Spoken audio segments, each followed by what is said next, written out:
தமிழ் எழுத்துக்களுடைய வகைகளும் தொகையும் பார்ப்போம். எல்லாம் படிச்சு வந்திருப்பீங்க. கொஞ்சம் மதிப்பு பார்க்கலாமா? இலக்கண வகை சொல்லுங்க. எழுத்து இலக்கணம், அணி இலக்கணம், பொருள் இலக்கணம், யாப்பு இலக்கணம், சொல்லி இலக்கணம். எழுத்து இலக்கணம், சொல்லி இலக்கணம், பொருள் இலக்கணம், யாப்பு இலக்கணம், அணி இலக்கணம். மெய் எழுத்துல எத்தனை வகையா இருக்குது?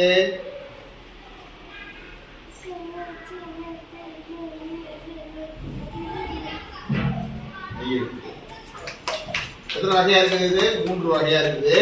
இப்ப அந்த 3 வகை உள்ளவங்களும் அவங்க அந்த எழுத்துக்கள்ல நான் யாருன்னு சொல்ல போறாங்க. முதல்ல யார் வர போறா?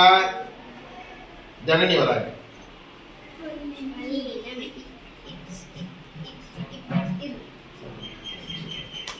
அடுத்த யார் வராங்க? ரூபாதிரி வராங்க. அவங்க யாரு? மெல்லி. நாம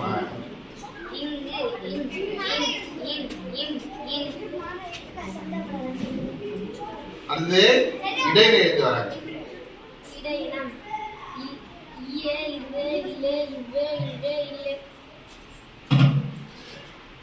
3 வகையான மெய் எழுத்துள்ள வகை.